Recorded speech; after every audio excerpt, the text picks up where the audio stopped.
Hello दोस्तों, एक बार फिर से आपका इस चैनल में स्वागत है। आज मैं आपके लिए लेके आया हूँ हिंदी टू इंग्लिश ट्रांसलेशन में एक स्टोरी, अ थर्स्टी क्रो। तो इसको हम इंग्लिश से हिंदी में ट्रांसलेट करेंगे। जो हार्ड वर्ड है उनके मैं प्रोनाउंसिएशन भी लिखूँगा। तो चलिए शुरू करते हैं। Hindi English to Hindi translation, अंग्रेजी से हिंदी में अनुवाद। One day it was very hot. One day it was very hot. एक दिन बहुत गर्मी थी। हॉट यानी गर्मी। अ क्रो, क्रो यानी कोआ। A crow was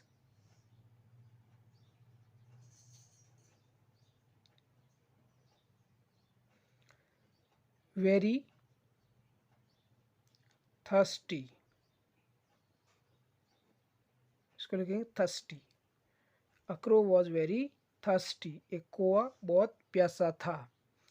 it flew, FLEW, ये फ्लाई की सेकंड फॉर्म है। It flew here and there.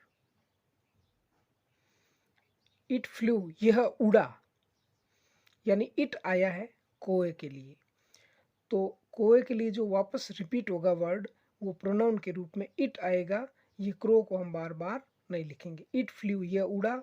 Here and there, इधर उधर। हियर एंड देयर को बोलेंगे इधर उधर। इन, इन यानी में, इसको बोलेंगे in. In search of water.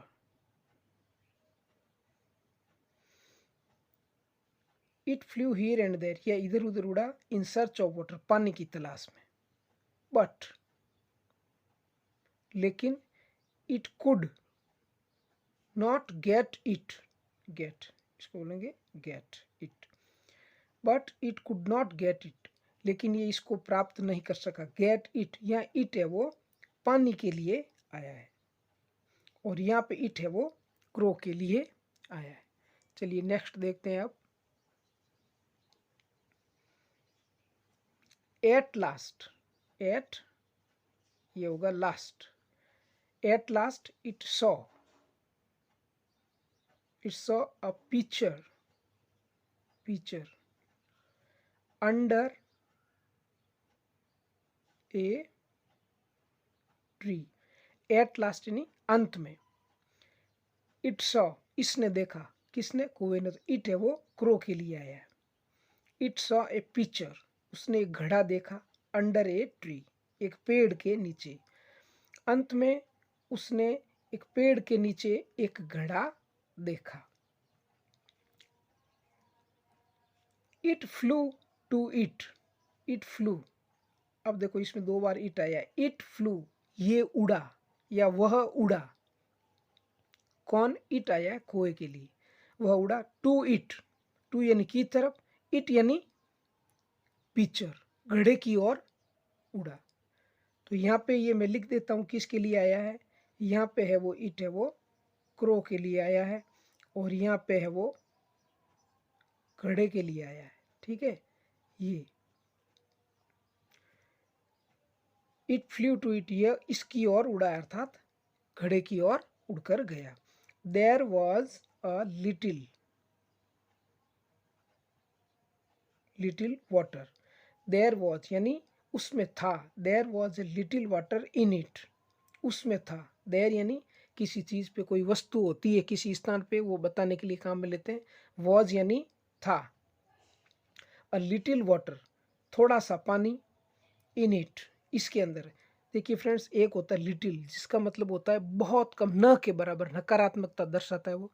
A little होता है कुछ, थोड़ा सा, लेकिन कुछ, जिससे हमारा कुछ काम चल सकता हो। और द लिटिल का मतलब होता है जितना भी होता है, कोई थोड़ी सी चीज़ है वो पूरी की पूरी। तो यहाँ पे ए लिटिल यानी थोड़ा सा पानी था। इन इट यानी इसमें। नेक्स्ट है the crow could not, reach it. The crow, वो कौवा उस तक नहीं पहुंच सका। देखिए ये ए लिटिल वाटर आ गया, इसलिए हमें वापस ये द क्रो वापस लिखना। अब हम कौवे के बारे में वापस बता रहे हैं। The crow could not reach, कौवा नहीं पहुंच सका, इट यानी इस तक। तो यहाँ पे किसके लिए आया इट? ये पानी के लिए आया है। The crow could not reach it. It thought, इसने सोचा, थॉट यानी सोचा। It thought of a plan, इसने एक योजना सोची। It collected, it collected some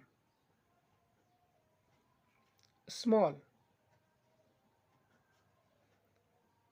pieces of stone।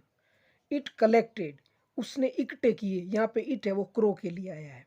It collected, उसने इकट्ठे किए। सम यानी कुछ, सम स्मॉल पीसेज, स्मॉल यानी छोटे छोटे, पीसेज यानी टुकड़े। स्मॉल पीसेज ऑफ स्टोन यानी पत्थर, उसने पत्थर के छोटे छोटे टुकड़े एकत्रित किए। It collected some small pieces of stone and dropped, ये क्या है? ड्रॉप्ड। एंड ड्रॉप्ड देम, और उनको डाल दिया। किसी बर्तन के अंदर डालते हैं लिक्विड के अंदर, तो उसमें कहेंगे ड्रॉप्ड। इनटू, इन टू यानी के अंदर, द पिक्चर, और उनको घड़े के अंदर डाल दिया। The water rose up, rose, rise up यानी होता है ऊपर उठना, रोज अप यानी ऊपर उठा। द वाटर रोज अप, पानी ऊपर उठा। द क्रो ड्रंक, इसको बोलेंगे ड्रंक। ड्रंक बोलते हैं ड्रिंक, फर्स्ट फॉर्म होती है, ड्रंक सेकंड फॉर्म, और drunk third form. Crow, the crow drunk the water and flu away, flu away, कौवे ने पानी पिया। The crow drunk the water and flu away, और उड़ गया। 10, इसको लिखेंगे 10। द क्लेवर, क्लेवर यानी चतुर या चालाक। The clever crow saved it's, it's यानी इसकी या अपनी, इट्स लाइफ।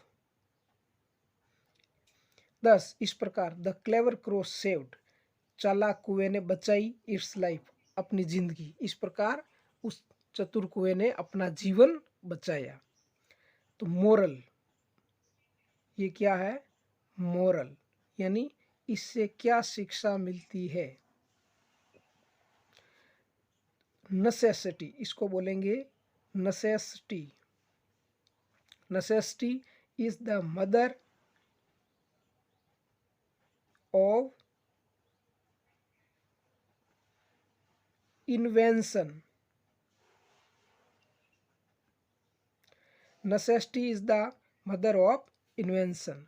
आवश्यकता, नेसेसिटी यानी आवश्यकता, आवश्यकता आविष्कार की जननी है। इन्वेंशन यानी आविष्कार, मदर यानी जननी। तो मोरल हो गया necessity is the mother of invention, आवश्यकता आविष्कार की जननी है।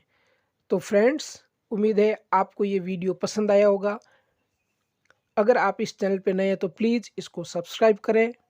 मिलते हैं नेक्स्ट वीडियो में। जय हिंद, जय भारत।